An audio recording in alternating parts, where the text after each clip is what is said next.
नमस्कार दोस्तों, आदर्श technical classes Dausa में आपका हार्दिक स्वागत है। दोस्तों यहाँ पर आज आपके लिए बहुत अहम चैप्टर होने वाला है और वो चैप्टर देखिएगा दोस्तों कौन सा है। Domestic application. अब दोस्तों यह बहुत ज़्यादा स्टूडेंट यही परेशान रहते हैं कि सर डोमेस्टिक एप्लीकेशन से क्वेश्चन भी आ रहे हैं और यहाँ पे इसमें होता क्या है क्या नहीं होता है। तो दोस्तों यहाँ पूरी जानकारी लेंगे कि जो आपके घरों के अंदर जो वैद्युतिक उपकरण होते हैं जो आप घर में यूज लेते हो उन सभी के बारे में बहुत गहराई से अध्ययन करेंगे और एक ही चैप्टर में पूरा इस चैप्टर का क्या करेंगे दोस्तों, सफाया करने वाले हैं। तो आइए डोमेस्टिक एप्लीकेशन का करते हैं बिल्कुल सुपड़ा साफ, यानी कि बिल्कुल सफाया करते हैं। और यहाँ पे दोस्तों पहला प्रश्न देखते हैं और ये लीजिएगा पहला प्रश्न। तो दोस्तों यहाँ पे हम देखते हैं, अगर फैन धीमी गति से धीमी गति से दौड़ रहा हो तो इसका कारण खालिस्तान हो सकता है। क्या कारण हो सकता है कि फैन धीमी गति से दौड़ रहा है? यहाँ पे कहेंगे खुले रोटर वेल्डिंग होता है, खुले फील्ड वेल्डिंग होता है, खुला संधारित्र होता है या लघु संधारित्र होता है। आइए मेरे दोस्तों यहाँ पे समझते हैं। जैसे कि आप यहाँ डायग्राम में देख रहे हो कि ये एक जैसे सीलिंग फैन होता है, हमारा ये सीलिंग फैन होता है और सीलिंग फैन के मेरे दोस्तों ये कितनी ब्लेड होती है, तो हम कहते हैं 3 पंखड़ी होती है। इसके अंदर का जो भाग होता है वो ये होता है और इस भाग को हम क्या कहेंगे दोस्तों, इसको कहते हैं स्टेटर।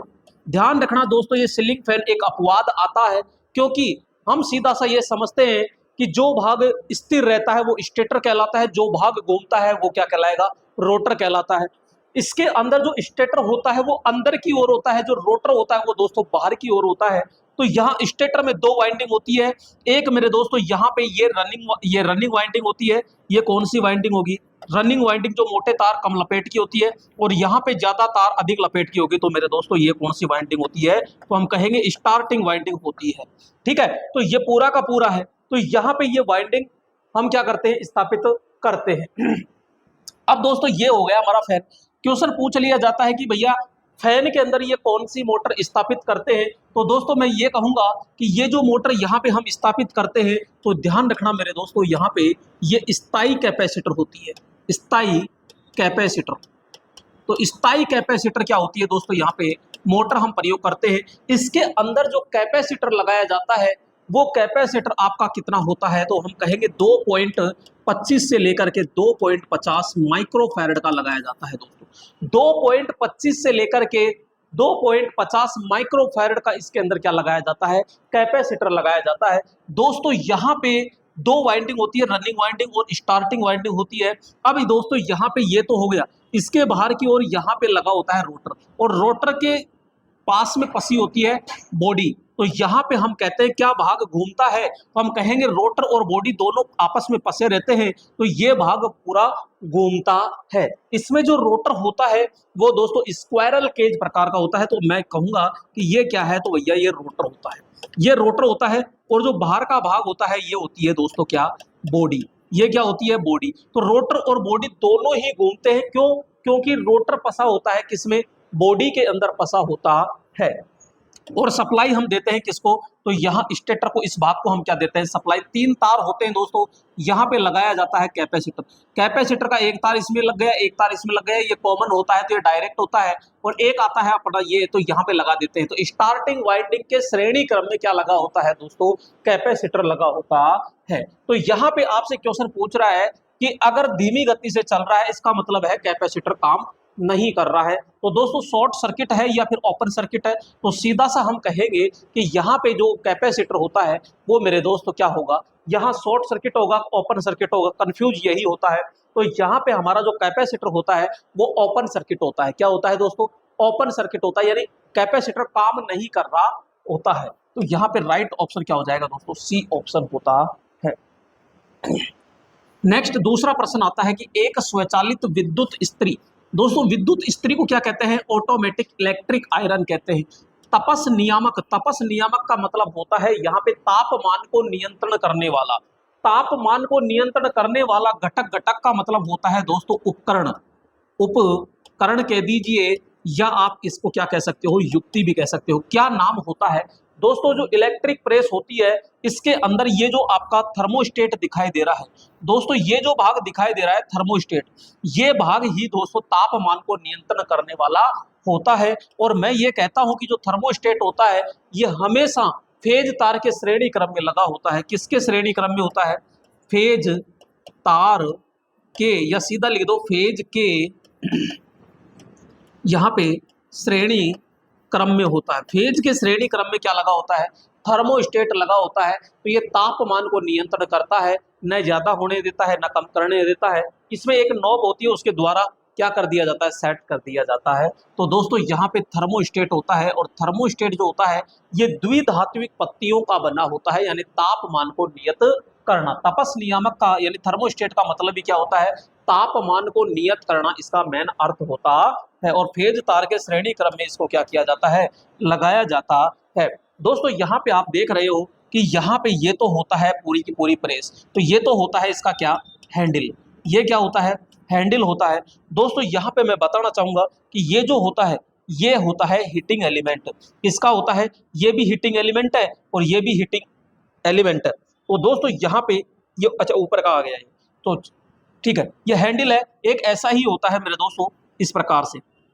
तो इसमें ये इस प्रकार से हीटिंग एलिमेंट लगा होता है। तो ये दो प्रकार से होते हैं। तो ये हीटिंग एलिमेंट और किसका बना होता है? तो नाइक्रोम का। किसका होता है? तो बात करेंगे दोस्तों यहाँ पे नाइक्रोम का क्या होता है? हीटिंग एलिमेंट बना होता है। नेक्स्ट यहाँ पे ये आप देख रहे हो नीचे की जो बिल्कुल प्लेट होती है दोस्तों, बॉटम जो प्लेट होती है इसको कहते हैं सोलो प्लेट। ये स्टेनलेस स्टील की बनी होती है मेरे दोस्तों। यहाँ पे बिल्कुल नीचे की जो प्लेट होती है इसको हम सोल प्लेट कहते हैं।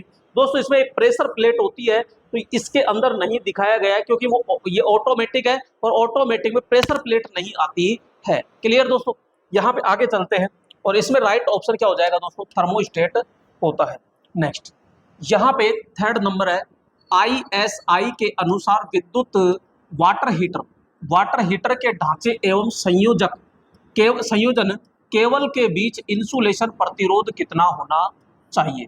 दोस्तों यहाँ वाटर हीटर कह रहा है और ढांचे एवं संयोजन के बीच में इंसुलेशन, यानी सपोज कीजिए ये आपका वाटर हीटर है, ठीक है, वाटर हीटर है और ढांचे एवं संयोजन, ये ढांचा हो गया और कोई आप संयोजन कर रहे हो, इसके बीच में यहाँ पे इंसुलेशन लगा रहे हो। तो इस इंसुलेशन का जो प्रतिरोध होता है, बात करेंगे इंसुलेशन और इंसुलेशन रजिस्टेंस। तो इंसुलेशन रजिस्टेंस कितना होना चाहिए? तो मेरे दोस्तों यहाँ कम से कम 1 मेगा ओम, कम से कम कितना होना चाहिए? 1 मेगा ओम होना चाहिए। ठीक है, तो यहाँ पे 1 मेगा ओम, तो यही है दोस्तों पहला ही ऑप्शन। तो यहाँ पे पहले ही वो कह रहा है कि के बीच इंसुलेशन प्रतिरोध कितना होना चाहिए, तो भैया 1 मेगा ओम कम से कम होना चाहिए। नेक्स्ट 4 नंबर है, एक इलेक्ट्रिक ओवन में थर्मोस्टेट का कार्य नियंत्रण करना होता है। दोस्तों ओवन क्या होता है? ओवन एक प्रकार का विद्युत उपकरण होता है, और ये ऊष्मा, ओवन जो होता है एक चौकोर बॉक्स की तरह होता है जिसमें पका हुआ खाना या समोसे ये रखते हैं, तो वो ओवन कहलाता है दोस्तों। तो यहाँ पे इस प्रकार से ये होता है, और इसके नीचे की ओर यहाँ हीटिंग एलिमेंट लगा होता है दोस्तों। यहाँ नीचे हीटिंग एलिमेंट लगा होता है, और हीटिंग एलिमेंट के श्रेणी क्रम में क्या लगा होता है? थर्मोस्टेट लगा होता है, जो तापमान को क्या करता है दोस्तों? नियंत्रण करता है कि मैं कितना टेम्परेचर बढ़ाऊं, कितना नहीं बढ़ाऊं। तो दोस्तों थर्मोस्टेट का कार्य क्या होता है? तो हम कहेंगे तापमान को नियंत्रण करना इसका मेन कार्य होता है। क्लियर दोस्तों? तो ओवन क्या है? तो ओवन होता है पके हुए खाने को गर्म करने के रखने के लिए। ये होता है जैसे सुबह अपन ने खाना बना दिया, दोपहर में कोई आपका रिश्तेदार आएगा, कोई मिलने वाला आएगा, और उसको गरम गरम आप खिलाना चाहते हो, तो बना के इसके अंदर रख दीजिए और ये गरम का गरम रहता है। नेक्स्ट बात करते हैं दोस्तों, भारत में घरेलू उपकरण आमतौर पर संचालित होते हैं। दोस्तों यहाँ पे हम बात करते हैं कि जैसे आपके घरों के अंदर दोस्तों 3 फेज भी होता है और सिंगल फेज भी होता है। तो कनेक्शन तो 3 फेज भी करा सकते हैं, सिंगल फेज भी करा सकते हैं, लेकिन जो उपकरण होते हैं घरेलू वो तो सिंगल फेज पे ही कार्य करते हैं। तो दोस्तों यहाँ पे हम बात करते हैं इस प्रकार से कि जो आपका फेज होता है, यानी कि ये तो हो गया न्यूट्रल, ठीक है, और एक होता है आर वाई और बी। इसमें क्या होता है? यहाँ पे 2 होते हैं, यहाँ पे एक होता है दोस्तों आपका फेज और एक होता है न्यूट्रल, ठीक है, इस प्रकार से होते हैं। तो यहाँ पे 415 वोल्टेज होता है दोस्तों, 415 वोल्टेज होता है, जबकि यहाँ पे 230 वोल्टेज लिया जाता है। तो यहाँ पे जितने भी घरों के अंदर उपकरण होते हैं, चाहे वो फ्रिज हो, चाहे वो आपके प्रेस हो, चाहे वो घरों के अंदर हीटर हो, चाहे आपके कोई भी छोटे मोटे टीवी है, पंखे है, ये सारे के सारे किस मान पर काम करेंगे, तो हम कहेंगे सीधे के सीधे ये 230 वोल्टेज, और अगर फ्रीक्वेंसी अगर मापना चाहे तो 50 हर्ट्ज पर कार्य करते हैं। तो राइट ऑप्शन क्या हो जाएगा दोस्तों, यहाँ पे डी ऑप्शन हो जाता है। नेक्स्ट बात करते हैं 6 नंबर, एक विद्युत इस्त्री इलेक्ट्रिक आयरन के तापमान को किसका उपयोग करके नियंत्रण करता है। दोस्तों पहला ही प्रश्न है, तो ये दूसरे तरीके से रिपीट हुआ है दोस्तों, ये चीज ध्यान रखिएगा, क्योंकि वहां नाम क्या दिया गया था, थर्मोस्टेट दिया गया था, ठीक है ना, वहां पे थर्मोस्टेट कहा गया था, यहाँ थर्मोस्टेट नहीं है, उस थर्मोस्टेट को दूसरी भाषा में कह दिया, प्रश्न अलग है। एक विद्युत इस्त्री यानी इलेक्ट्रिक आयरन के तापमान को किसका उपयोग करके नियंत्रित किया जा सकता है, हमने कहा कि भाई साहब थर्मोस्टेट का उपयोग करते हैं, लेकिन ऑप्शन में थर्मोस्टेट है ही नहीं। अब क्या किया जाएगा, अब ज्यादातर स्टूडेंट क्या करेंगे, थर्मिस्टर करेंगे। अरे थर्मिस्टर नहीं होता भैया, ये तो प्रतिरोध है, ये तो क्या है, प्रतिरोध है जो तापमान पर काम करता है ये तो। जबकि थर्मोस्टेट, अब मैंने बोला भी था कि थर्मोस्टेट होता है वो द्विधात्विक पट्टियों का बना होता है, बाई मेटालिक स्ट्रिप का बना होता है। तो यहाँ पे द्विधात्विक पट्टी है कि नहीं है, अरे तो यही तो क्या कहलाएगा, थर्मोस्टेट कहलाता है। तो राइट ऑप्शन क्या हो जाएगा ये। तो हम कहेंगे दो धात्विक पट्टियां होती है, जैसे कि एक आपके तांबे की होती है और एक कांस्टेंट होती है। जैसे कि हम कहेंगे दोस्तों यहाँ पे एक जैसे तांबा, यहाँ पे तांबा प्लस में कांस्टेंट, यहाँ पे कांस्टेंट, ठीक है, तो तांबा प्लस कांस्टेंट होता है। नेक्स्ट 7 नंबर, घरेलू उपकरणों के तापीय तार यानी हीटिंग एलिमेंट खालिस्तान से बने होते हैं। तो दोस्तों यहाँ पे घरेलू उपकरणों के तापीय तार यानी हीटिंग एलिमेंट जो होते हैं वो किसके बने होते हैं। तो दोस्तों हीटिंग एलिमेंट जो होता है ना, हीटिंग एलिमेंट, अब इसने पहले ही क्या दे दिया, घरेलू, तो मैं ये कहूंगा कि भाई यहाँ पे ताप, या आप कह दीजिए हीटिंग एलिमेंट, सीधा कह दीजिए हीटिंग एलिमेंट, ठीक है। और हीटिंग एलिमेंट जो होता है वो दोस्तों किसका बनाएंगे हम, नाइक्रोम, नाइक्रोम।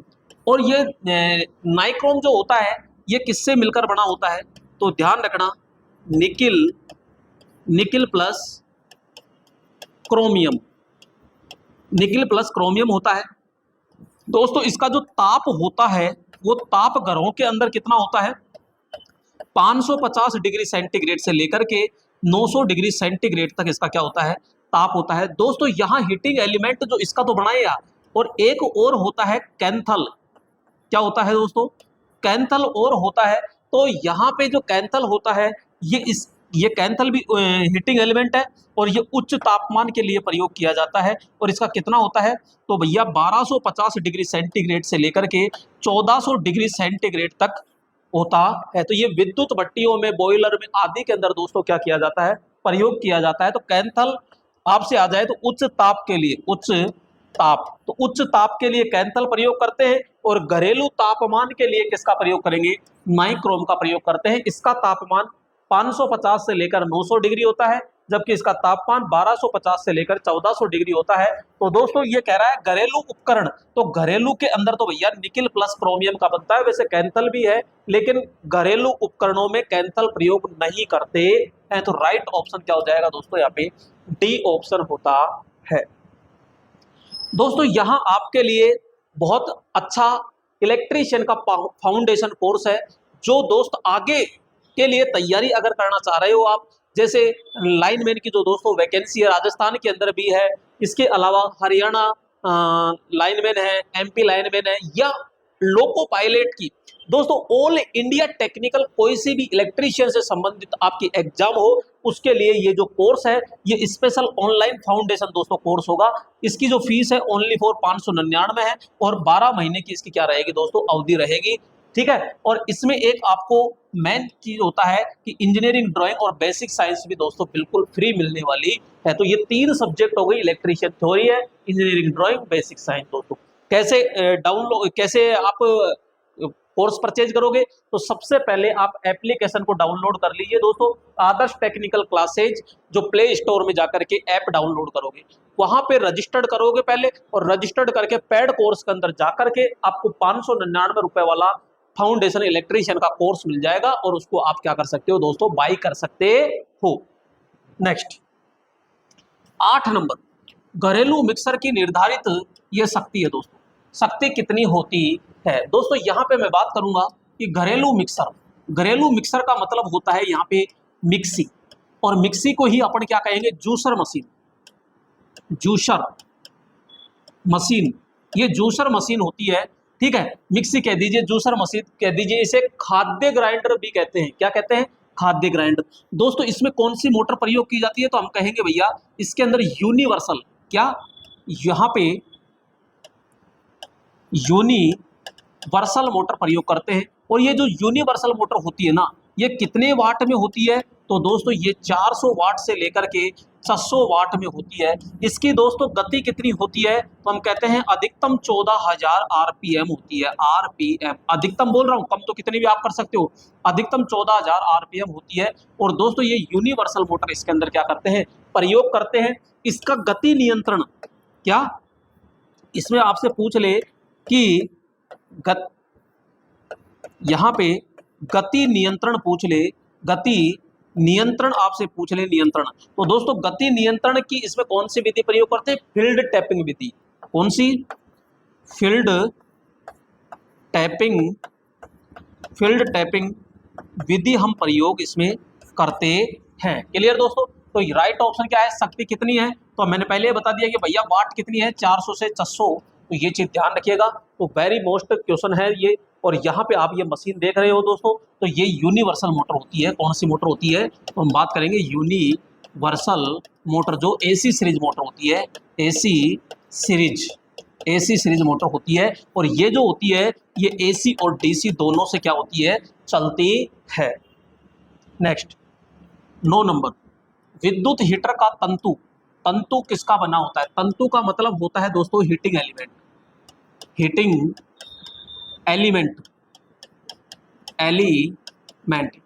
इसका तंतु का मतलब क्या है, हीटिंग एलिमेंट। मेरे दोस्तों यहाँ पे ये तो होता है आउटर, ये जो आउटर होता है ये किसका बना होता है, पोर्टलैंड सीमेंट का। किसका बनेगा,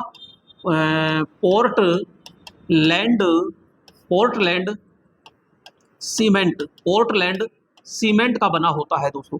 यहाँ पे ये क्या है, तो ये होती है हीटिंग प्लेट, हीटिंग एलिमेंट नहीं, हीटिंग प्लेट, यानी हीटिंग एलिमेंट जिसमें रखा जाता है उसे हीटिंग प्लेट कहते हैं।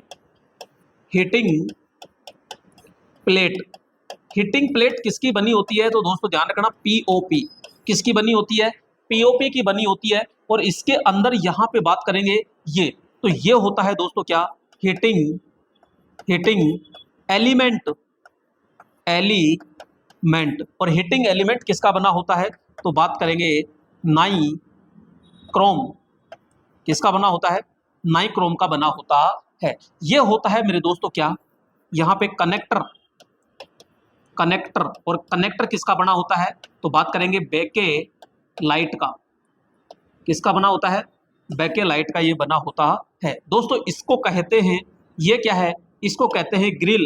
क्या कहेंगे, ग्रिल, जो किसकी बनी होती है, तो ये जीआई की बनी होती है। तो दोस्तों यहाँ पे पूरा अपने निचोड़ ले लिया है। अब यहाँ पे जो हीटिंग एलिमेंट होता है ये वाइंडिंग के रूप में होता है। क्लियर दोस्तों यहाँ पे, तो यहाँ पूरा का पूरा आपका हीटिंग एलिमेंट आ चुका है। तो ये आपका हीटर था जो कि पूरा अपन ने बिल्कुल क्लियर समझ लिया है। यहाँ पे राइट ऑप्शन क्या हो जाएगा, तो तंतु किसका बना होता है, तो हम बात करेंगे नाइक्रोम, यानी डी ऑप्शन क्या हो जाएगा, इसका राइट होगा। नेक्स्ट आगे चलते हैं दोस्तों 10 नंबर, विद्युत इस्त्री व सोल्डरिंग आयरन के हीटिंग एलिमेंट व बॉडी के बीच में इंसुलेशन होता है। समझना ध्यान से, ये क्या कहना चाह रहा है कि विद्युत इस्त्री यानी इलेक्ट्रिक प्रेस होती है, दूसरा यहाँ सोल्डरिंग आयरन यानी जो अपन प्रेस करते हैं वो, और हीटिंग एलिमेंट है। जैसे कि यहाँ पे मैंने ये कहा कि ये भैया हीटिंग एलिमेंट है, ठीक है, ये हीटिंग एलिमेंट है, और यहाँ पे आपकी ये बॉडी है, और हीटिंग एलिमेंट बॉडी से स्पर्श हो जाएगा, तो यहाँ हम करेंगे क्या, कि इन दोनों के बीच में यहाँ पे अचालक पदार्थ लगाया जाता है ये, और ये अचालक जो पदार्थ लगाया जाता है इसका प्रतिरोध कितना होता है, तो यहाँ सीधा सा हम कहेंगे कि इसका जो प्रतिरोध होगा वो 1 मेगा ओम होगा।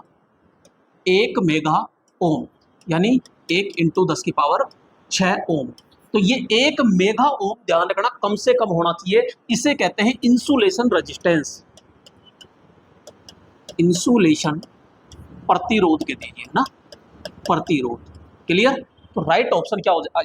अच्छा, यहाँ पे इंसुलेशन प्रतिरोध है तो इंसुलेशन प्रतिरोध कितना होगा? 1 मेगा ओम। अब क्वेश्चन ये पूछ रहा है कि ये जो अचालक होता है ये कौन सा प्रयोग करोगे, यहाँ पे अब्रक प्रयोग करोगे या एस्बेस्टस प्रयोग करोगे या पोर्सिलेन प्रयोग करोगे या कांच प्रयोग करोगे। तो दोस्तों यहाँ पे जो हम प्रयोग करते हैं वो करते हैं माइका यानी कि अब्रक। तो यहाँ पे ये हो जाएगा आपका राइट ऑप्शन, ए ऑप्शन होता है। क्लियर? तो हम अब्रक का प्रयोग करेंगे। दोस्तों आपसे पूछा जाए कि ये एस्बेस्टस क्या है, तो एस्बेस्टस एक खनिज रेशेदार पदार्थ होता है जो प्रेस होती है, प्रेस की केबल आपने देखी होगी और केबल के ऊपर हल्के से रेसे रेसे से होते हैं, तो वो जो रेसा सा होता है धागा, वो ही किसका बना होता है? एस्बेस्टस का बना होता है। नेक्स्ट जैसे कि पोर्सिलेन, ये आप आराम से समझते हो, चीनी मिट्टी यानी, तो चीनी मिट्टी को हम क्या कहेंगे? पोर्सिलेन होता है। जो सबसे अधिक तापमान सहन करता है वो कौन है? पोर्सिलेन, चीनी मिट्टी, जिसे अपन चाइना क्ले कहते हैं। Next 11 number. नेक्स्ट यहाँ पे विद्युत भट्टी की दीवारों को तापरोधी बनाने के लिए खालिस्तान का उपयोग किया जाता है। दोस्तों विद्युत भट्टी है और विद्युत भट्टी को जो दीवार है उसको क्या करोगे आप?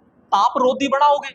यानी कि आप कभी जाते हो यहाँ पे तो बात करेंगे, जैसे ये विद्युत भट्टी है, ठीक है। अब विद्युत भट्टी है, अंदर की जो ऊष्मा है वो बाहर नहीं निकलनी चाहिए, तो यहाँ पे हमने क्या लगा दिया? एक ऊष्मा रोधी परत लगा दी, ठीक है। ये ऊष्मा रोधी यहाँ पे परत लगा देते हैं, तो अब अंदर की ऊष्मा अंदर बनी रहेगी, बाहर का टेम्परेचर अलग रहेगा, अंदर का अलग रहेगा। तो दोस्तों यहाँ पे क्या होता है? एस्बेस्टस, पोर्सिलेन, कांच या पीवीसी। तो यहाँ पे आपने देखा होगा, कभी लोन के अंदर जीवने गए होंगे आप, तो वहां पे विद्युत भट्टी होती है और भट्टियों के चारों ओर एक चमकती हुई पन्नी सी देखी होगी आपने। क्यों लगाया जाता है? तो वो इसी प्रकार से लगाया जाता है कि जो बाहर का टेम्परेचर बिल्कुल कम होता है और अंदर का टेम्परेचर ज्यादा होता है, तो वो अंदर का टेम्परेचर मेंटेन रखने के लिए, बनाए रखने के लिए इसके चारों ओर पन्नी लगाई जाती है, और वो पन्नी क्या कहलाएगी? आपकी एस्बेस्टस होती ही है। कौन सी पन्नी होगी? वो एस्बेस्टस होती है। क्लियर? आइए नेक्स्ट 12 नंबर है, फील्ड रेगुलेटर बनाने में उपयोग होता है नाइक्रोम का, टंगस्टन का, यूरेका या प्लेटिनम। दोस्तों जो पंखा होता है, इस पंखे को आप एक रेगुलेटर के माध्यम से इसकी गति को कम ज्यादा करते हो। क्या रेगुलेटर गति को कम ज्यादा करता है? जी नहीं। यहाँ पे हम सीधा ये कहेंगे कि जो रेगुलेटर होता है, रेगुलेटर, अब इस रेगुलेटर के अंदर क्या होता है भैया? प्रतिरोध।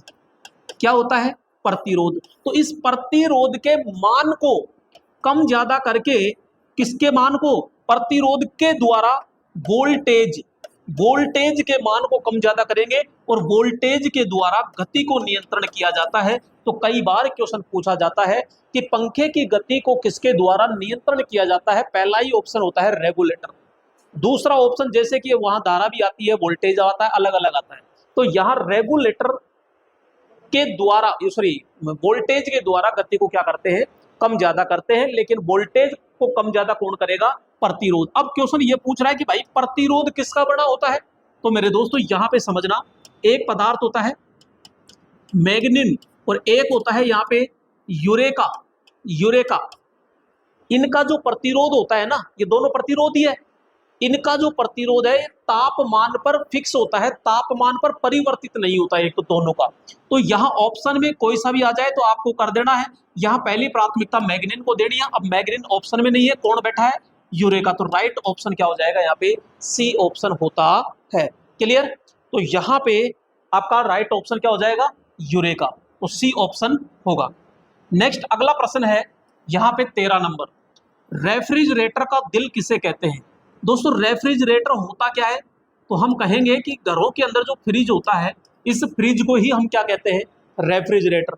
और उस फ्रिज का जो दिल होता है वो कौन होता है? तो आपने पीछे की तरफ देखा होगा, फ्रिज के पीछे की तरफ एक इस प्रकार का ये भाग दिखाई देता है, और इस भाग को हम कहते हैं कंप्रेशर। ये होता है कंप्रेशर, और ये कंप्रेशर जो होता है यही पूरे फ्रिज का क्या होता है, हार्ट होता है, हृदय यानी कि दिल कहलाता है। दोस्तों इसमें होता क्या है, इसके अंदर एक मोटर होती है, और ये जो मोटर होती है ये कौन सी मोटर होती है, तो ये capacitor, start capacitor run motor हम प्रयोग करते हैं दोस्तों। यहाँ पे कैपेसिटर, कैपेसिटर स्टार्ट। अब कई कैंडिडेट कंफ्यूज हो जाते हैं, कैपेसिटर स्टार्ट आएगा या स्टार्ट कैपेसिटर आ जाएगा। अरे भाई इसको कैसे लिख दीजिए आप, ये लीजिए, तो इसमें दिक्कत नहीं आती। कैपेसिटर स्टार्ट एक होता है आपके कैपेसिटर स्टार्ट, और कैपेसिटर, कैपेसिटर रन मोटर। तो capacitor start, capacitor run motor हम इसके अंदर प्रयोग करते हैं दोस्तों। यहाँ पे आपसे क्वेश्चन ये भी पूछा जाता है कि जो ये कंप्रेशर होता है इसमें गैस भरी होती है, तो गैस जो होती है वो गैस कौन सी होती है, तो मेरे दोस्तों यहाँ पे फ्रीओन, फ्रीओन गैस प्रयोग करते हैं, और फ्रीओन 12 प्रयोग इसके अंदर अपन करते हैं। और ये संपीड़न, संपीड़न क्रिया के ऊपर ये कार्य करता है, सिद्धांत के ऊपर कार्य करता है। इसमें एक भाग होता है एवोपोरेटर, एवोपोरेटर, कंप्रेसर, थर्मोस्टेट, कंडेंसर। तो दोस्तों यहाँ पे आपका राइट ऑप्शन क्या हो जाएगा, ये जो भाग होता है वो आपका कौन सा हो जाएगा, कंप्रेसर होता है। मेन भाग यही होता है। यहाँ पे जो लगी होती है ये क्या होती है दोस्तों, रिले। यहाँ पे हम प्रयोग करते हैं, ये रिले होती है। नेक्स्ट अगला, रेफ्रिजरेटर की क्षमता किसमें मापी जाती है।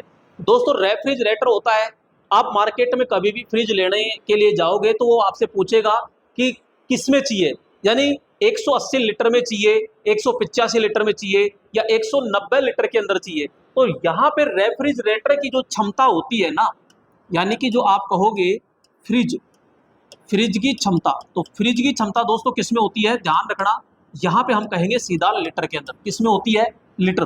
घरों के अंदर जो एसी लगाते हो, घरों के अंदर एसी लगाते हो, एयर कंडीशनर, उसकी क्षमता किसमें होती है, तो ध्यान रखना टन के अंदर होती है। किसमें हो जाएगी, टन, 1 टन, 2 टन, 2.5 टन आदि के अंदर।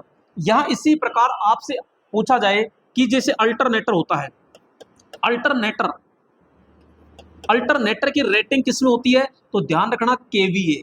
ट्रांसफॉर्मर की किसमें होती है, तो सीधा ध्यान रखना केवीए।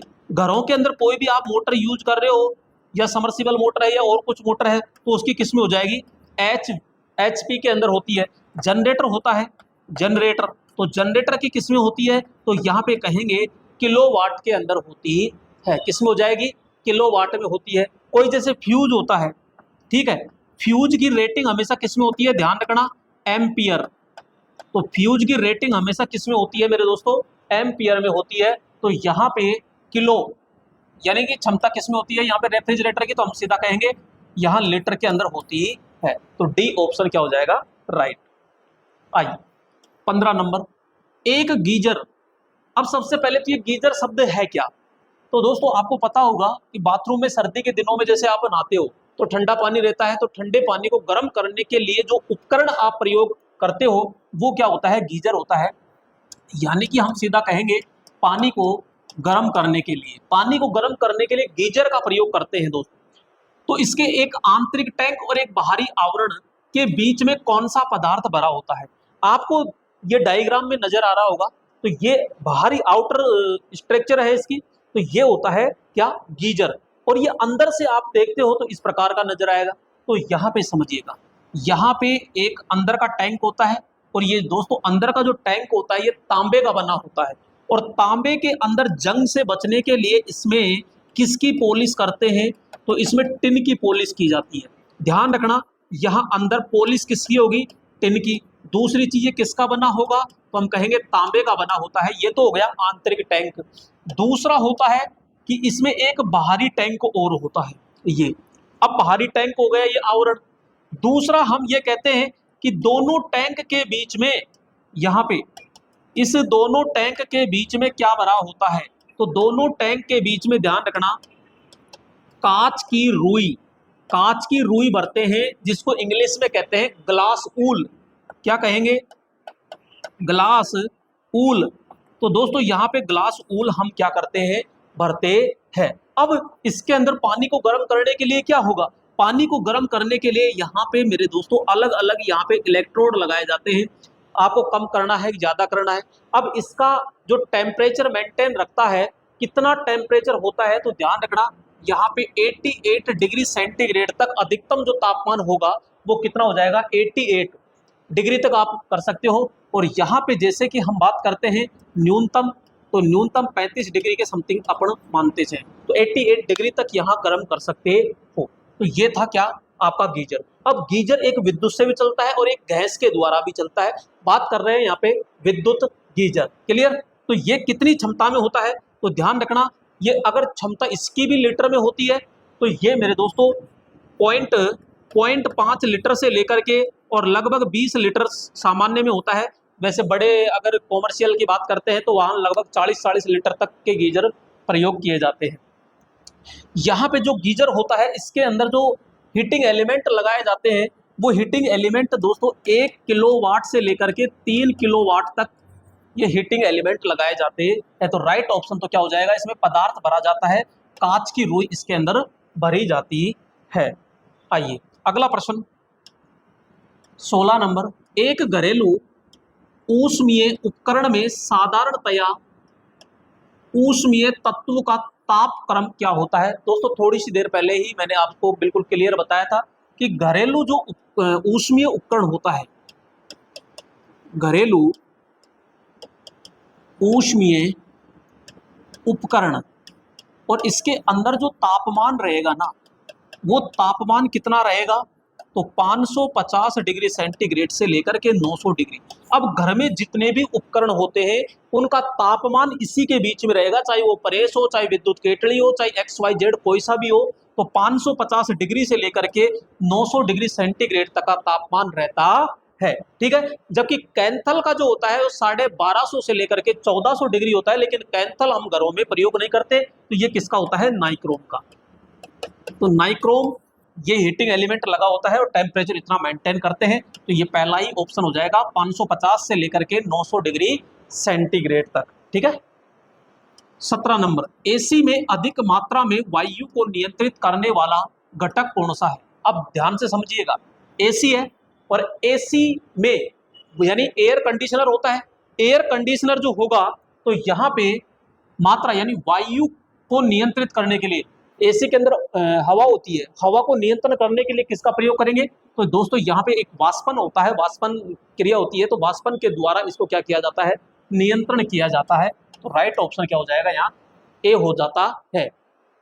फिर फ्रिज की वर्किंग और एसी की वर्किंग, दोनों की वर्किंग लगभग क्या रहती है, सेम रहती है। नेक्स्ट, प्रेस का मुठ। दोस्तों यहाँ पे ये वर्ड कई बार ऐसे स्टूडेंट को फंसा देता है। मुठ का मतलब होता है यहाँ पे हैंडल, जो आप प्रेस को हाथ से पकड़ करके प्रेस करते हो यानी हत्था, वो हैंडल किस पदार्थ का बना होता है, लोहे का, प्लास्टिक का, एल्यूमिनियम का, पीतल का। दोस्तों अगर पुराने जमाने की बात करते हैं, साधारण जो प्रेस होती थी उसमें लकड़ी का हैंडल लगाया जाता था।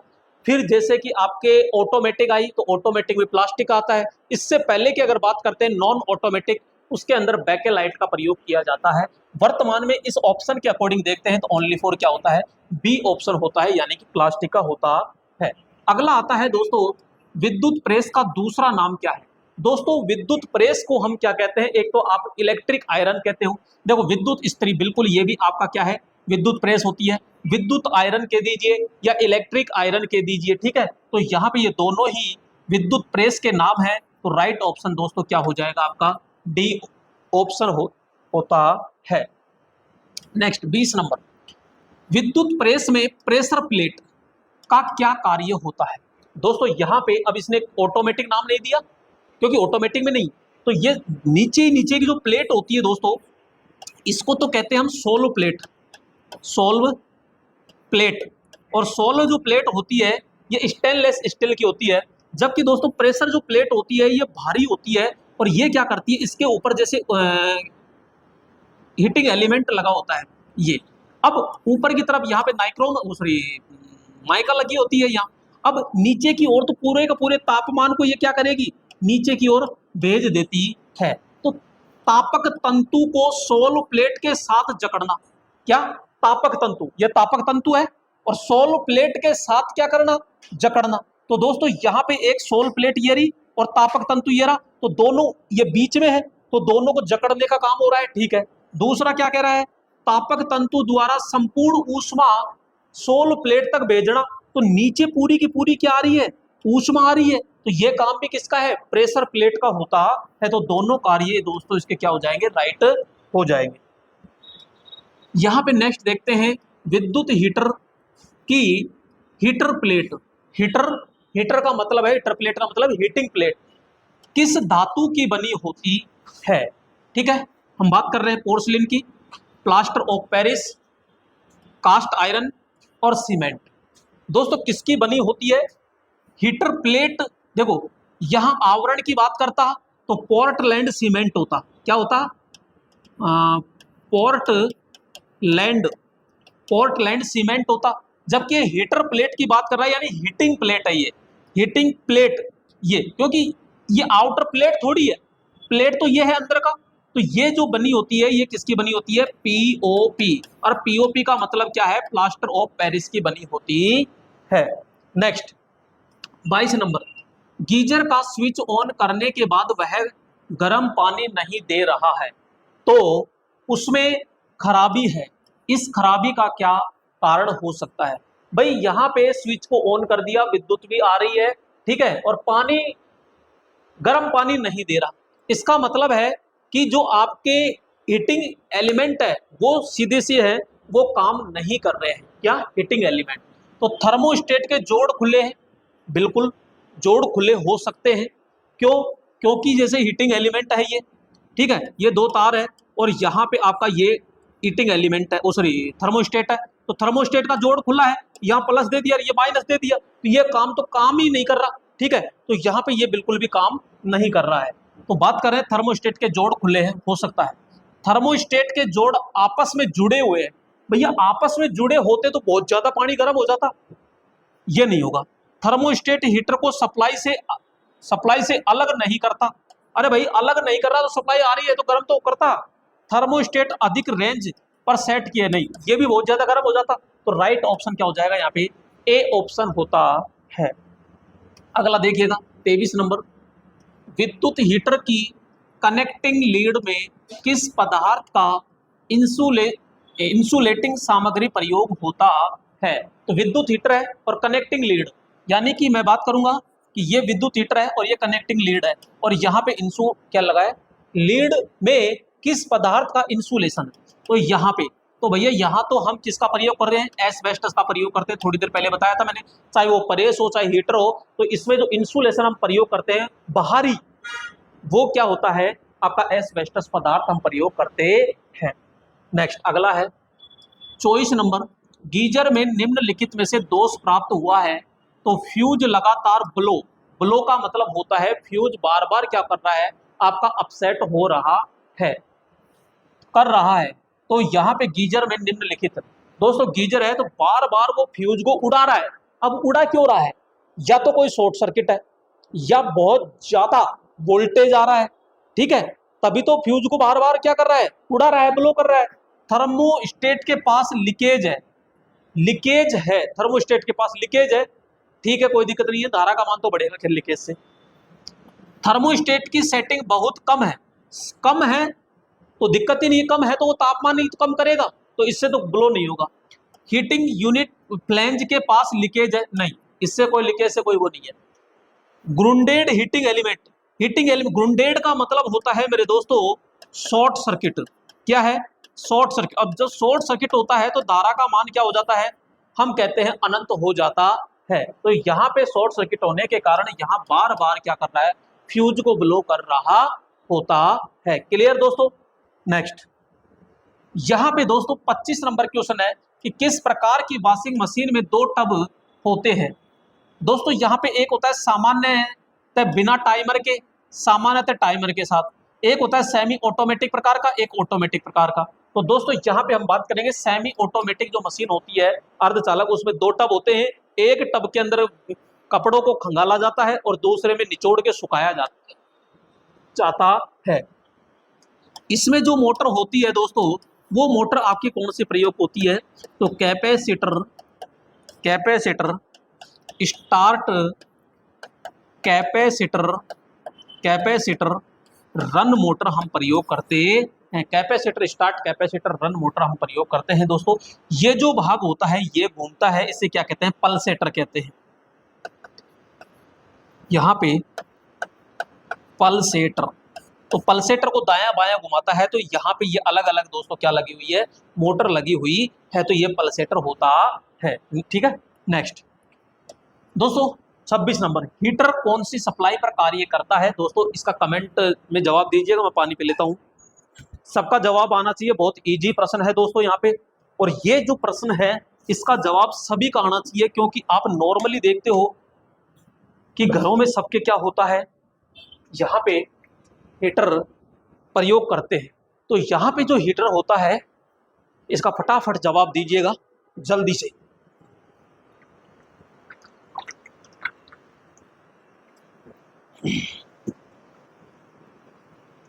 हाँ जी, क्या आया? तो हम कह रहे हैं कि भैया हीटर को चाहे आप एसी दो चाहे डीसी दो, ये दोनों पे कार्य करता है। किस पर काम करेगा? दोनों पे कार्य करता है। क्लियर? नेक्स्ट 27 नंबर, एक इलेक्ट्रिक आयरन में कॉइल से बने प्लेट तक ऊष्मा का स्थानांतरण मुख्य रूप से किस प्रकार होता है? इलेक्ट्रिक आयरन है, कॉइल से बने प्लेट तक ऊष्मा का क्या करना है? स्थानांतरण करना है। स्थानांतरण मुख्य रूप से किस में होता है? तो हम कहते हैं भैया ये हीटिंग प्लेट है और ये नीचे की सोल प्लेट है, बीच में यहाँ प्रेशर प्लेट होती है। तो यहाँ पे हम कह रहे हैं कि पूरा का पूरा जो तापमान आ रहा है नीचे, किसके कारण आ रहा है? दोस्तों यहाँ पे बिल्कुल टच है, ठोस है ये, तो ये चालन प्रकार के द्वारा होता है। कोई द्रव पदार्थ होता है तो द्रव पदार्थ में किसके कारण होता है? संवहन के द्वारा। और यहाँ पे कोई भी गैस है, किरण है, तो किरणों के द्वारा, जैसे सूर्य का तापमान नीचे तक आता है तो वो विकिरण के द्वारा आता है। तो राइट ऑप्शन क्या हो जाएगा यहाँ पे? ए ऑप्शन होता है। दोस्तों यहाँ पे अगला प्रश्न आ चुका है, और अगला प्रश्न आपका कौन सा है? तो यहाँ पे हम देख रहे हैं अगला प्रश्न है जो बहुत ही इंपॉर्टेंट प्रश्न है दोस्तों यहाँ पे, और ये है आपके 28 नंबर, पानी की रोड कितनी वाट क्षमता के होती है? दोस्तों इसको कहते हैं इमर्सन रोड। इसे क्या कहते हैं? Immersion, immersion rod. तो ये इमर्सन रोड होती है दोस्तों, इमर्सन रोड है। इसके ऊपर ये देखो पॉलिश जो होती है, ये पॉलिश तो दोस्तों टिन की होती है, लेकिन अंदर की जो नली होती है वो किसकी बनी होती है? पीतल, पीतल, पीतल या फिर किसकी बनी होती है? तांबा की बनी होती है। दोस्तों ध्यान रखना, इसमें हीटिंग एलिमेंट और जो ऊपर की सतह होती है, इन दोनों को पृथक रखने के लिए इसमें एक अचालक पदार्थ होता है, मैग्नीशियम डाइऑक्साइड प्रयोग हम करते हैं। तो यहाँ पे अचालक, तो अचालक क्या है? Magnesium, magnesium, magnesium dioxide, oxide हम प्रयोग करते हैं। तो यहाँ पे ये कितने वाट में होती है? तो 250 वाट में, 1000 वाट में, 1500, तो हम कहेंगे ये सभी वाट के अंदर होती है, और ये पानी को गर्म करने के लिए होती है। नेक्स्ट यहाँ पे दोस्तों 29 नंबर है कि घरेलू फ्रिज में प्रयुक्त मोटर कौन सी होती है? तो दोस्तों थोड़ी सी देर पहले मैंने आपको बताया था कि घरेलू फ्रिज मोटर के अंदर जहाँ पे हम बात करते हैं, देखो capacitor, capacitor start, capacitor run motor होती है। ठीक है, ये मोटर प्रयोग करते हैं। अब ये मोटर किसका रूप है? तो हम कहेंगे कैपेसिटर मोटर का, कैपेसिटर मोटर, यानी कैपेसिटर मोटर का ये रूप है। अब ये कैपेसिटर मोटर किसका है? तो हम कहेंगे प्रेरण मोटर का, प्रेरण मोटर का। अब ये प्रेरण जो मोटर का रूप ये है, और प्रेरण मोटर किसका है? तो एसी। तो भैया एसी के अंदर कौन है? प्रेरण, और प्रेरण के अंदर कौन है? कैपेसिटर, और कैपेसिटर में कौन है? ये। तो कैपेसिटर मोटर मेरे दोस्तों 3 प्रकार की होती है। कितने प्रकार की होती है? 3 प्रकार की होती है। तो इसमें एक ये प्रकार है, एक दूसरा स्थायी मोटर होती है, और तीसरा होता है स्टार्ट कैपेसिटर मोटर होती है। क्लियर? यूनिवर्सल मोटर है, कैपेसिटर मोटर होती है। तो राइट ऑप्शन हम कर देंगे कि भैया कैपेसिटर मोटर इसमें प्रयोग करते हैं। अगला आता है 30 नंबर, निम्नलिखित में से किस उपकरण में सुरक्षा के लिए भू संपर्कन की आवश्यकता नहीं होती? किसमें अर्थिंग करने की आवश्यकता नहीं होती। वैसे तो लगभग अपन सारे उपकरणों को क्या करना चाहिए, अर्थ, जैसे कि आपका हीटर है, ठीक है, फ्रिज है, कूलर है, प्रेस है, इन सबको अर्थ करते हैं। लेकिन ऐसा देखो, वॉशिंग मशीन इसको जरूरी है, रेफ्रिजरेटर जरूरी है, विद्युत कुकर इसको जरूरी है, लेकिन वैक्यूम क्लीनर को कोई आवश्यकता नहीं होती है। क्लियर? तो ये आपका सी ऑप्शन होता है। छत पंखे का घूमने वाला हिस्सा कौन सा है? नॉर्मल आप बता सकते हो कि हिस्सा कौन सा है। भाई ये बॉडी है, यानी ये तो पंखा ही है और ये आपकी बॉडी है, तो यही तो घूमेगा। अरे यही तो भाग घूमेगा, तो हम सीधा कहेंगे भाई साहब बॉडी, और बॉडी के साथ में कौन लगा है? रोटर लगा होता है। स्पिंडल, स्पिंडल तो ये हो गई यानी छड़, तो ये तो नहीं होगा। और रनिंग वाइंडिंग भी नहीं होगी, ये भी नहीं होगा। और डाउन रोड, ये भी नहीं होगा। तो सीधा कौन बचा? बॉडी। और बॉडी के अंदर क्या फंसा हुआ है? यहाँ पे रोटर फंसा हुआ है बॉडी के अंदर। तो ये दिमाग में फिट कर लेना। और किस दिशा में घूमता है? तो घड़ी के विपरीत। यहाँ पे घड़ी के विपरीत, घड़ी के विपरीत बोले तो एंटी क्लॉकवाइज ये घूमता है, वामावर्त दिशा में घूमता है। नेक्स्ट, फैन रेगुलेटर में कौन सा प्रतिरोध पाया जाता है? दोस्तों हमको पता है कि फैन रेगुलेटर में कौन सा है, थोड़ी देर पहले भी मैंने बताया था, यूरेका या मैग्नीन होता है। तो यहाँ पे कौन सा हो जाएगा? यूरेका या मैग्नीन होता है। तो फैन रेगुलेटर में प्रतिरोध उपयोग करता है। तो ये प्रतिरोध क्या करेगा? वोल्टेज के मान को कम ज्यादा करता है, फिर गति क्या होती है? कम ज्यादा होती है। रेफ्रिजरेटर के कंप्रेसर में लगी मोटर की सुरक्षा हेतु प्रयुक्त अवयव कौन सा होता है? तो दोस्तों रेफ्रिजरेटर में कंप्रेसर है और कंप्रेसर के अंदर मोटर लग रही है, और उसकी सुरक्षा कौन करेगा? तो हम बात करते हैं, रिले होता है, कंडेंसर होता है, ओएलसी होती है, सभी।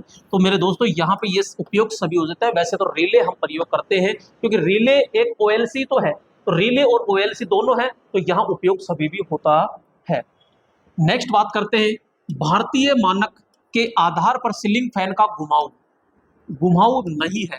दोस्तों घुमाऊ का मतलब यहाँ से है, जो साइज होती है, यहाँ पे साइज की बात करेंगे, या आप इसको कह सकते हो स्वीप। क्या कह सकते हो दोस्तों? स्वीप कह सकते हो साइज में। तो यहाँ पे एक होता है 900 mm, दूसरा होता है 1050 mm, तीसरा होता है ये 1200 mm, और एक होता है मेरे दोस्तों यहाँ पे 1400 mm। तो ये चार प्रकार के होते हैं, 1200, 900, 1400 और 1000। ये गलत है दोस्तों, 1050 होता है। नेक्स्ट दोस्तों, इसमें एक चीज और भेजे में फिट करना यहाँ पे, कि इसकी साइज कैसे मापी जाती है। जैसे ये ब्लेड है, तो ये बीच का पॉइंट और ये ब्लेड का आखिरी छोर, इसकी जो दूरी होती है ना, इसको, ये जो दूरी होती है, इस दूरी को मेरे दोस्तों क्या करना है? दुगुना करना है। और इसको किस में मापा जाता है? mm में मापा जाता है। क्योंकि ये चार होती तो हम कह देते ये दुगुना इधर माप लो, लेकिन दोस्तों ये क्या है? ये 3 है। अब कैसे मापे? तो यहाँ इसके पॉइंट से और यहाँ ब्लेड का अंतिम जो छोर होता है, इसकी दूरी माप करके दुगुना कर दिया जाता है, तो इसकी साइज माप ली जाती है। 35 नंबर, विद्युत ऊर्जा की वाणिज्यिक इकाई कौन सी है? दोस्तों यहाँ पे जो विद्युत ऊर्जा होती है, ये विद्युत ऊर्जा को आप कॉमर्शियल ऊर्जा कह सकते हो, ठीक है, वाणिज्य ऊर्जा कह सकते हो इसको। तो ये किसमें होती है? KWH के अंदर होती है। और इसी को दोस्तों BOT के अंदर भी मापा जाता है, बोर्ड ऑफ यूनिट, या इसको आप कह सकते हो 1000 वाट हावर भी आप कह सकते हो। तो यहाँ पे KWH के अंदर मापा जाता है।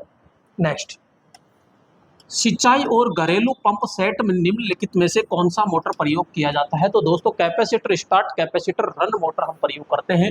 और capacitor start, capacitor run motor किस में आती है? वो तो है नहीं, कैपेसिटर मोटर भी नहीं है। तो इंडक्शन मोटर का मतलब होता है प्रेरण मोटर हम प्रयोग करते हैं। नेक्स्ट 37 नंबर है, विद्युत उपकरणों का उपयोग करते समय निम्नलिखित में से कौन सी सावधानी रखते हैं? तो दोस्तों विद्युत उपकरणों का प्रयोग कर रहे हो क्या, तो करते समय कौन सी सावधानी आपको रखनी है? तो देखो, केवल अनावृत यानी नंगे तारों के साथ कार्य करना चाहिए। है सही बात है क्या? बताओ आप, नंगे तारों के साथ कार्य करो बच्चे। तो ये तो मामला, ये तो मारने का काम कर रहा है। दूसरा क्या कह रहा है? अनावृत यानी नंगे तार को कसकर पकड़ना चाहिए। ये और बिल्कुल लेके बैठेगा भी, ये बिल्कुल लेके बैठेगा भाई साहब। नंगे तार या अन्य तारों के साथ प्रयोग किए जाते हैं। ये लो साहब, ये भी कह रहा है। आगे कह रहा है अनावृत यानी नंगे तार को नहीं पकड़ना चाहिए, ये सही बात कह रहा है।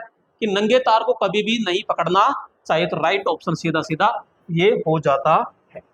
आगे, छत के पंखे में किस प्रकार की मोटर लगी होती है? मेरे दोस्तों यहाँ पे ध्यान से देखना, ये इस तरह अंदर का भाग होता है जिसे हम क्या कहते हैं, स्टेटर। यहाँ पे एक वाइंडिंग होती है जिसे हम कहते हैं रनिंग वाइंडिंग, इसके दो तार होते हैं। एक और वाइंडिंग होती है मेरे दोस्तों यहाँ पे स्टार्टिंग वाइंडिंग, ये यहाँ पे, और इसके भी दो तार होते हैं। तो दोस्तों इनको तो क्या कर देते हैं, कॉमन कर देते हैं, यानी एक तार रनिंग का और एक तार स्टार्टिंग का कॉमन करके इसको भेज देते हैं यहाँ। फिर आता है यहाँ पे हमारा कैपेसिटर। कैपेसिटर के दो तार हैं। आप कुछ मत कीजिए, एक तार तो ये रहा आपका, सॉरी यहाँ पे एक तार तो ये रहा और एक तार इसका, अरे कहाँ जुड़ गया ये, ठीक है, ये और एक तार इसके जोड़ दिया। अब इधर से आएगा तो यहाँ पे आप जोड़ दीजिए यहाँ, ठीक है। तो यहाँ मेरे दोस्तों हम कहते हैं कि स्टार्टिंग वाइंडिंग, देखो यहाँ जोड़ दिया और ये इसके और इधर ये स्टार्टिंग वाइंडिंग, बोलो श्रेणी क्रम हुआ कि नहीं हुआ, हो गया। तो स्टार्टिंग वाइंडिंग के श्रेणी क्रम में ये कैपेसिटर लगा होता है। ये क्या है, तो हम बात करेंगे कैपेसिटर। ये कैपेसिटर है 2.25 से लेकर के 2.5 माइक्रो फैरड क्षमता में लगाते हैं। और ये कैपेसिटर कौन सा है, तो ध्यान रखना इलेक्ट्रोलाइटिक कैपेसिटर हम प्रयोग करते हैं। ऑप्शन में अगर इलेक्ट्रोलाइटिक कैपेसिटर नहीं है तो फिर पेपर कैपेसिटर हम प्रयोग करते हैं। क्लियर। अब यहाँ पे आता है चारों ओर रोटर। तो ये भाग रोटर होता है और इसके चारों ओर होती है फिर बॉडी। तो ये रोटर है जो बॉडी के अंदर फंसा होता है और यहाँ पे लगाई जाती है 3 या 4 ब्लेड होती है। तो ये बॉडी घुमा दो चाहे मेरे दोस्तों ये घुमा दो। ये मोटर कौन सी है, परमानेंट, ये कैपेसिटर लग गया तो इसे कहते हैं भाई साहब स्थायी कैपेसिटर। स्थायी कैपेसिटर हम प्रयोग करते हैं। तो ये कौन सा गया, विपरीत फेज नहीं, विपरीत फेज ये प्रयोग ही नहीं करते। Capacitor start induction run motor जी नहीं, स्थायी संधारित्र यानी स्थायी कैपेसिटर हम प्रयोग करते हैं। तो राइट ऑप्शन क्या हो जाएगा यहाँ पे, सी ऑप्शन होता है। नेक्स्ट बात करते हैं 39 नंबर। 1.5 टन क्षमता के एयर कंडीशनर के लिए खालिस्तान सर्किट लगानी चाहिए। दोस्तों यहाँ पे बात करेंगे कि 1.5 टन क्षमता की क्या होती है, लगभग एसी होती है। और ये 1.5 टन क्षमता की एसी होती है तो 1 टन लगभग बराबर 12 एम्पियर होता है। दोस्तों अलग अलग एसी अलग अलग एम्पियर लेती है, ये भी ध्यान रखना। तो ये लगभग, तो 1.5 टन हो गया तो 6 और जोड़ दीजिए, लगभग 18। तो 18 के समथिंग। अब दोस्तों ऑप्शन कौन सा है, 20 एम्पियर। तो राइट ऑप्शन क्या हो जाएगा यहाँ पे, ए ऑप्शन होता है। नेक्स्ट बात करते हैं कैंथल तंतु का तापमान होता है। तो दोस्तों कैंथल जो तंतु होता है ये उच्च तापमान के लिए होता है। किसके लिए, उच्च तापमान।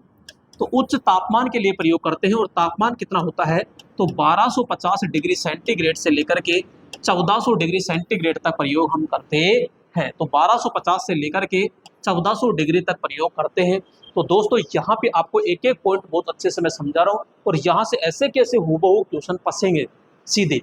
तो बस आपसे रिक्वेस्ट एक ही है, इस वीडियो को आप अपने दोस्तों तक जरूर शेयर कर दीजिए, दोस्तों प्लीज आपसे रिक्वेस्ट। नेक्स्ट है 41 नंबर। फ्रिज में कौन सा लैंप होल्डर लगाया जाता है। दोस्तों अच्छा प्रश्न है ये भी कि लैंप होल्डर कौन सा प्रयोग किया जाता है। Edison screw lamp holder, screw पेच प्रकार लैंप होल्डर, गोलियत एडिसन और बायोनेट। बायोनेट दोस्तों 200 वाट तक प्रयोग करते हैं, गोलियत एडिसन 300 से ऊपर प्रयोग करते हैं और एडिसन स्क्रू 300 तक प्रयोग करते हैं। और यहाँ पे होता है स्क्रू पेच प्रकार का लैंप होल्डर। राइट ऑप्शन क्या हो जाएगा, बी ऑप्शन होता है। 42 नंबर। इमर्सन रोड में इमर्सन ट्यूब तथा हीटिंग एलिमेंट के मध्य कौन सा पदार्थ बना होता है। दोस्तों ध्यान से समझिएगा, हम ये कह रहे हैं कि भाई साहब ये रोड है, जैसे ठीक है ये रोड है और ये रोड है ना, ठीक है, और इसके बीच में यहाँ पे इसके बीच में ये हीटिंग एलिमेंट लगा दिया और ये हीटिंग एलिमेंट दीवार के टच नहीं होना चाहिए और ये दीवार के टच नहीं होना चाहिए। तो दीवार के टच नहीं होना चाहिए, इसमें कुछ भरो तो सही। तो यहाँ पे हमने ये क्या भर दिया, इसके चारों ओर हमने ये विद्युत का, तो मेरे विद्युत का तो ये अचालक होता है, लेकिन ऊष्मा का ये बहुत अच्छा चालक होता है, ऊष्मा को तुरंत ट्रांसफर कर देता है। तो दोस्तों ये जो हरा हरा भरा है ये कौन सा है, तो ये मैग्नीज डाइऑक्साइड पदार्थ होता है। कौन सा होता है, मैग्नीज डाइऑक्साइड पदार्थ हम प्रयोग करते हैं। क्लियर। तो ये तो हो गया दोस्तों क्या, हीटिंग एलिमेंट। हीटिंग एलिमेंट ये तो होता है हीटिंग एलिमेंट प्रयोग करते हैं। 43 नंबर, विद्युत केतली में प्रयोग किए गए हीटिंग एलिमेंट किस पदार्थ का बना होता है?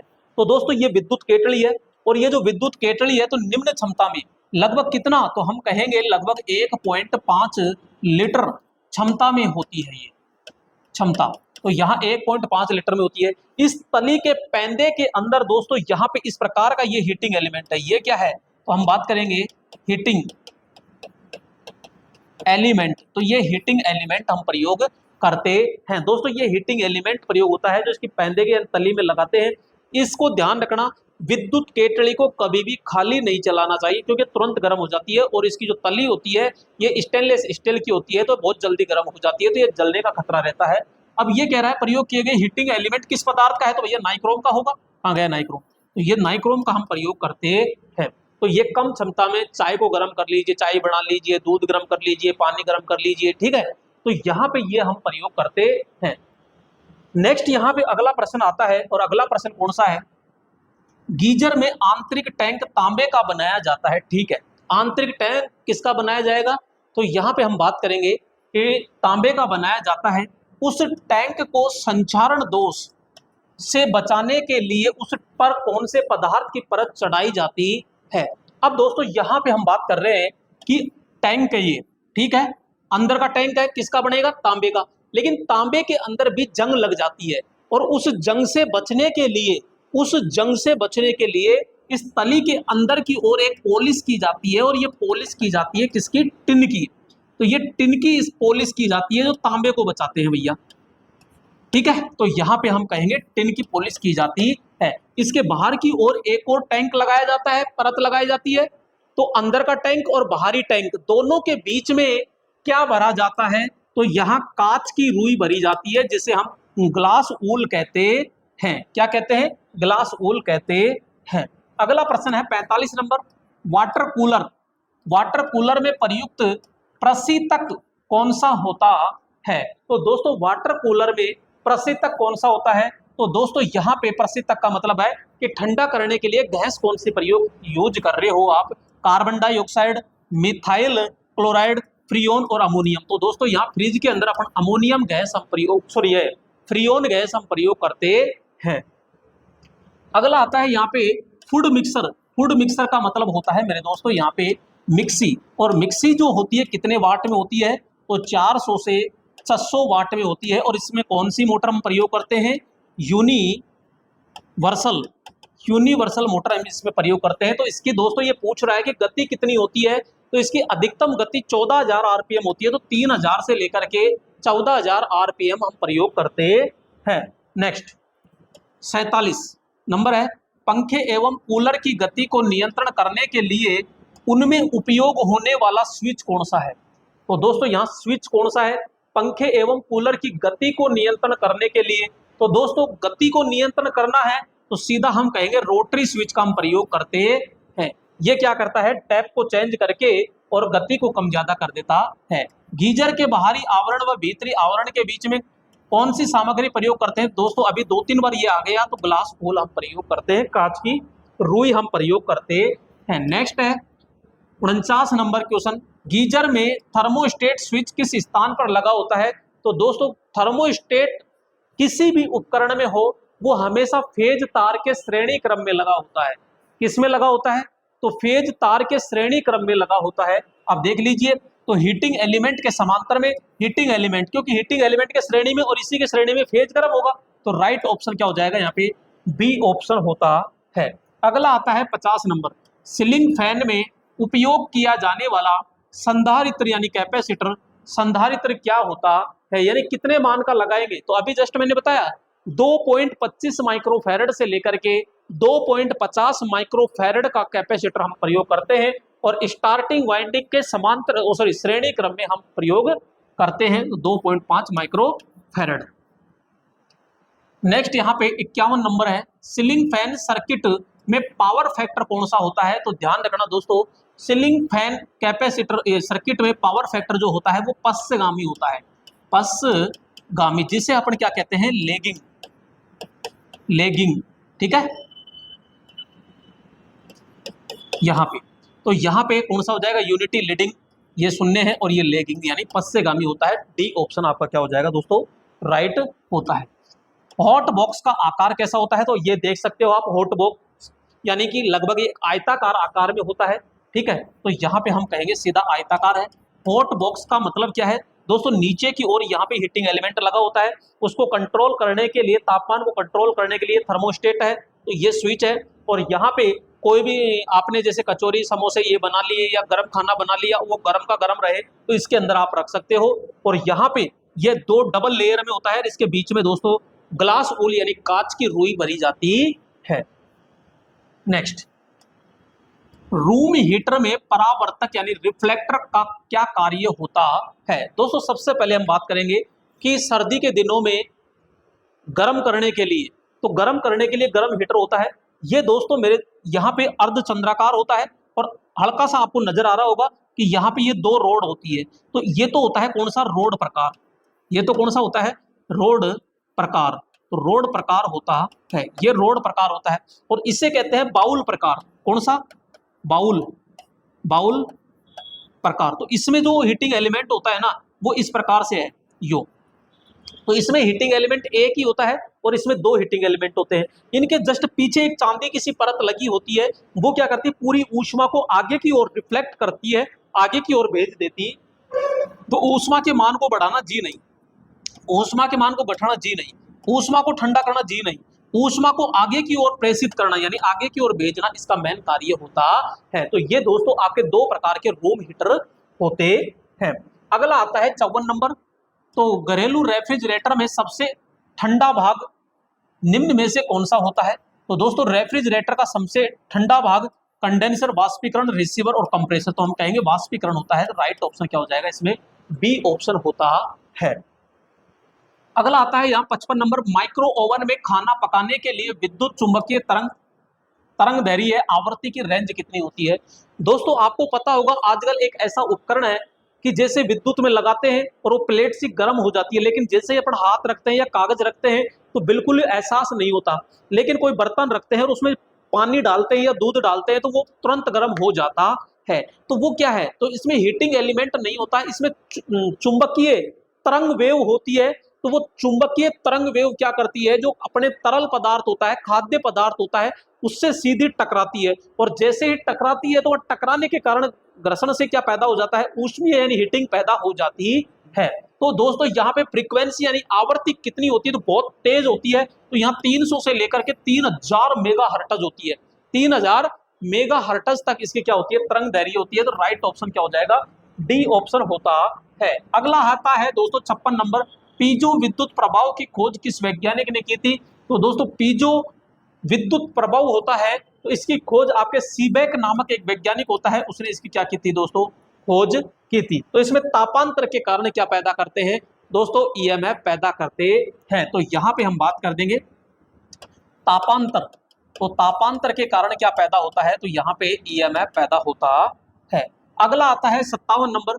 वॉशिंग मशीन में यदि बेल्ट ढीली हो जाती है तो क्या होगा। दोस्तों वॉशिंग मशीन है, बेल्ट ढीली है तो क्या होगा, मशीन बंद हो जाती है, मशीन तब नहीं घूमता, पल्सेटर नहीं घूमता, मशीन उल्टा घुमाने प्रारंभ कर देती है, जी नहीं, पल्सेटर नहीं घूमेगा, सीधी बात है। फेयर बेल्ट ढीली है, आपने लोड दे दिया तो वहां पे पल्सेटर नहीं घूमता है। नेक्स्ट बात करते हैं 58 नंबर। गर्म करने के लिए बिजली के स्टोव में इस्तेमाल होने वाला बेस मटेरियल कौन सा है। बेस मटेरियल का मतलब होता है दोस्तों यहाँ पे हीटिंग एलिमेंट, और हीटिंग एलिमेंट के रूप में कौन होता है, तो यहाँ नाइक्रोम हम प्रयोग करते हैं। कौन सा प्रयोग करते हैं, नाइक्रोम हम प्रयोग किया जाता है। नेक्स्ट यहाँ पे दोस्तों 59 नंबर है। अगर कोई पंखा बनबनाट की आवाज के साथ चलता है तो क्या कारण है, क्या वजह है कि आवाज आ रही है। तो ऑप्शन के अनुसार होता है कैपेसिटर शॉर्ट सर्किट है, जी नहीं, ऐसे कोई वो नहीं है। बुश खराब है, बिल्कुल हो सकती है, बेरिंग खराब है यानी शाफ्ट मुड़ जाने का और दोषपूर्ण होने का। तो दोस्तों यहाँ पे बुश खराब होने का ये मेन रीजन होता है। बुश का मतलब यहाँ पे है कि जो बेरिंग होते हैं वो बेरिंग क्या है, खराब है, इसलिए वहां पे आवाज आ रही है।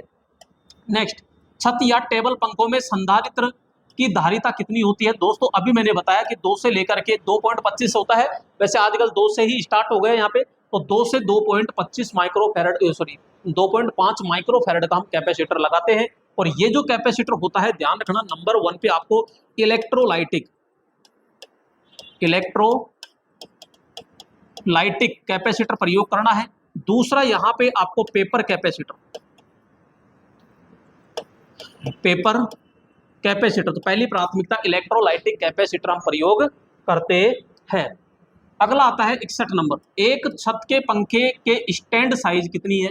दोस्तों अभी जस्ट बताया था 900 होती है, 1200 होती है, 1400 होती है, तो उपरोक्त सभी हो जाएगा, और एक होती है आपके 1050 mm, तो ये 4 साइज होती है। नेक्स्ट बात करते हैं 62 नंबर, यदि छत के पंखे को नीचे से देखा जाए तो ये घूमने की दिशा कैसी होती है, तो हम कहेंगे सीधा वामावर्त, यानी घड़ी के विपरीत दिशा में होता है। अब नीचे से आप कभी भी देख लेना, तो यहाँ पे वामावर्त होता है, यानी उल्टी दिशा में घूमता है। तो मेरे दोस्तों ये थे जितने भी आपके घरों के अंदर उपयोग होते हैं उपकरण, वो सारे के सारे उपकरण अपन ने कवर कर लिए हैं।